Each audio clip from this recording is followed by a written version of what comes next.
तो महायुद्ध पर महा कवरेज लगातार एबीपी न्यूज पर जारी है और इस वक्त आपकी टेलीविजन स्क्रीन पर ये जो तस्वीर आप देख रहे हैं ये दरअसल खार्किव का सेंट्रल स्क्वायर है और वहां पर ये हमला हुआ है।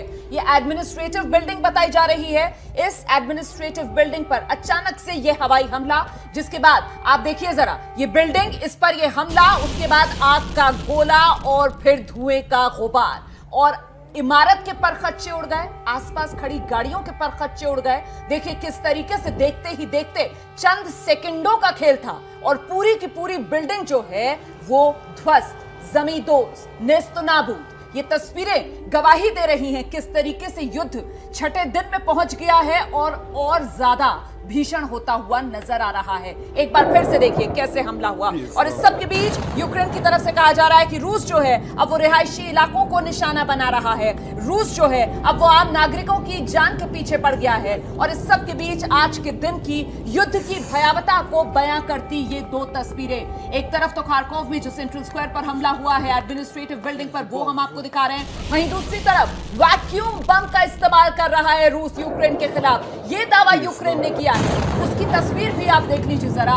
वैक्यूम बम जिससे इमारतों को नुकसान नहीं होता, लेकिन जो भी जिंदा है, जिसे सांस लेने के लिए ऑक्सीजन की जरूरत है, उसकी जान इस वैक्यूम बम से चली जाती है, क्योंकि ये इस तरीके का बम होता है जो हवा से सारी ऑक्सीजन जो है उसे सोख लेता है। ऐसे में दम घुटने से इंसान की मौत। तो ये वो दो तस्वीरें हैं जो ये बयां कर रही हैं किस तरीके से आज इस महायुद्ध का छठा दिन है और छठे दिन ये युद्ध बेहद भीषण होता जा रहा है। और अभी तक जो आप देख रहे थे वो रॉकेट मिसाइल अटैक नजर आ रहे थे, गोला बारूद बरसाया जा रहा था, लेकिन अब इस सब के बीच ये डर्टी वॉर जो शुरू कर दिया गया है रूस की तरफ से। इस बीच एक बड़ी खबर आ रही है, आपको बता दें रूसी नौसेना भी यूक्रेन पर हमला कर सकती है। तो अब तक हवाई हमले की तस्वीरें आ रही थी जो हम आपको दिखा रहे थे। अब रूस यूक्रेन युद्ध से जुड़ी बहुत बड़ी खबर यह आ रही है कि रूसी नौसेना भी यूक्रेन पर हमला कर सकती है। तो हर तरह से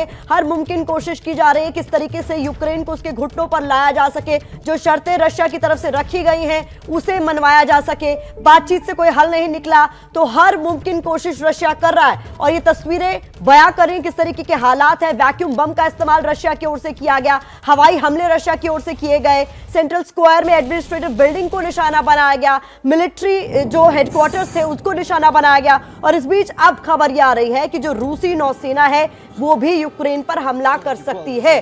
तो महायुद्ध के 124 घंटे बीत चुके हैं और बड़ी कवरेज भी हमारी लगातार जारी है। कर्नल दानवीर हमारे साथ स्टूडियो में मौजूद है। सर, सबसे बड़ा सवाल कि यूक्रेन वो जो दावा कर रहा है कि आम लोगों को निशाना बनाया जा रहा है, ये तो बात पुख्ता हो जाती है जब रशिया जो है वैक्यूम बम का इस्तेमाल करता है। देखिए, ये लड़ाई के अंदर अब कोलैटरल होगा, आम लोग भी मारे जाएंगे और कोई भी ऐसा युद्ध नहीं हुआ दुनिया में जिसमें निर्दोष और आम लोग ना मारे गए हों। और ये भी कोई निराला नहीं है, ये भी वैसे ही है। आप चाहे कितने भी दावे कर लीजिए, लेकिन सिविलियंस बेचारे ज़रूर चपेट में आ जाते हैं और वो इसमें कोई डाउट नहीं है। तो जब यूक्रेन कह रहा है कि वो सिविलियंस को टारगेट कर रहे हैं तो वो भी गलत नहीं कह रहा है। At the same time Russia का इंटरेस्ट नहीं है आम नागरिकों को टारगेट करना। इसीलिए अभी तक के ऑपरेशंस में आप देख रहे हैं कि उस लेवल की इंटेंसिटी अभी भी देखने को नहीं मिल रही है।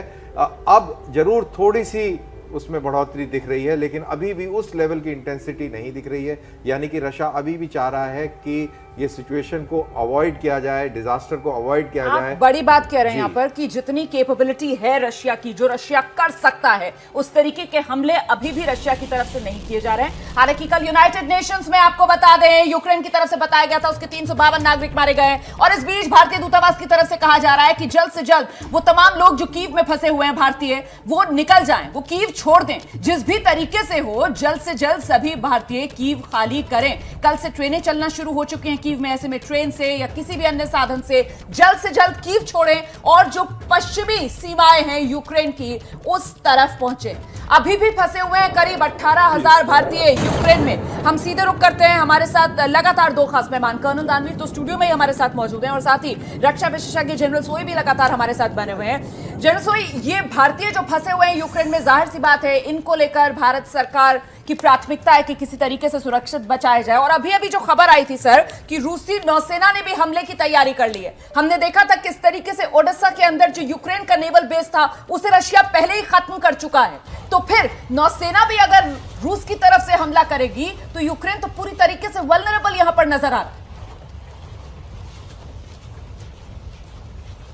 नहीं, बिल्कुल रोमाना जी, ये जो बात है आप देखिए कि जो साउथ ऑफ यूक्रेन जहां ब्लैक सी है वहां पर रशिया ने पहले ही अपने वॉरशिप 20 से ज़्यादा वॉरशिप डिप्लॉय कर दिए थे और पूरा ब्लॉकेट कर दिया था कि एक तो कहीं से सपोर्ट नहीं आ सके, साइकोलॉजिकल प्रेशर हो, और जैसा आपने ठीक बताया कि ओडेसा के पोर्ट को डिस्ट्रॉय किया गया था।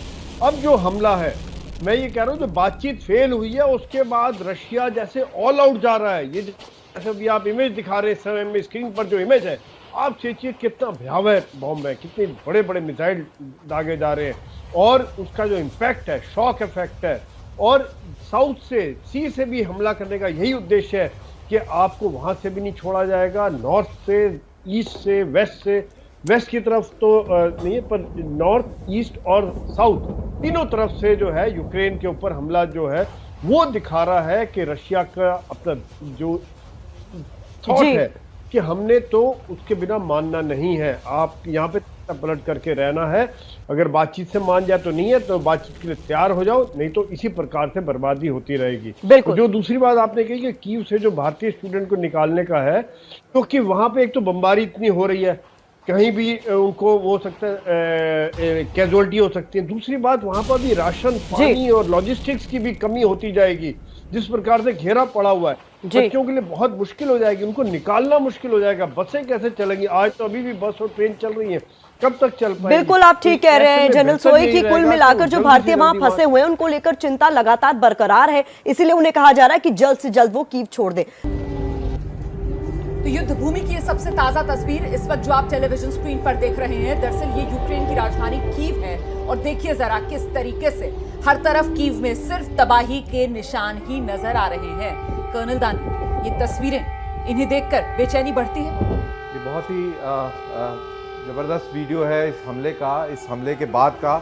आप देखें किस तरीके से बिल्डिंग के ऊपर बम फटा है और उसके बाद उसमें आग लगी है। यहाँ पर ये पॉइंट, अब ये देखिए, ये आग लगी हुई है, बमबारी के बाद लगी हुई आग। और पेड़ों के हालत देखिए, बॉम्ब ब्लास्ट से, शॉक वेव से पेड़ों का क्या हाल हुआ है। तो आप अंदाजा लगा सकते हैं कितना बड़ा और कितना स्ट्रॉन्ग बॉम्ब रहा होगा। और क्योंकि ये इसका डिस्ट्रक्शन बिल्डिंग का ऊपर से है, तो ये एरियल बम्बार्डमेंट है। और अगर इस वीडियो की एम्बियंस भी सुने तो आपको ये समझ में आएगा कि ये जो वीडियो भी शूट किया है, ये बख्तरबंद गाड़ी से शूट किया है। आप उसके ट्रैक्स की आवाज़ सुन सकते हैं, रोड पे चलने पे जो आवाज़ आती है। तो इसमें यहाँ पे एक और पॉइंट है, जब हम बात भी कर रहे हैं सिविलियन कैजुअलिटीज़ की, तो वर्ल्ड वॉर 2 के अंदर जब सिटीज़ को निशाना बनाया गया तो तकरीबन 75% जो कैजुअलिटीज़ हुई थी आम नागरिकों की, वो बॉम्ब अटैक्स के बाद इन्फर्नो यानी कि आग लगने की कार्रवाई की वजह से हुई थी। और तस्वीरों में हम देख भी सकते हैं कई सारी इमारतें ऐसी दिखाई दे रही हैं जिसमें अभी भी आग लगी हुई है। और ये बता रहा है कि किस तरीके, हाँ, ये तो दिख रही है आग। बिल्कुल कर्नल दानवीर ने देखिए आपको समझाया कि ये किस तरीके का इलाका है और किस तरीके का हमला इन इलाकों में हुआ है। जैसा कि यूक्रेन दावा भी कर रहा है कि रिहायशी इलाकों को भी टारगेट किया जा रहा है, आम नागरिकों को भी निशाना बनाया जा रहा है।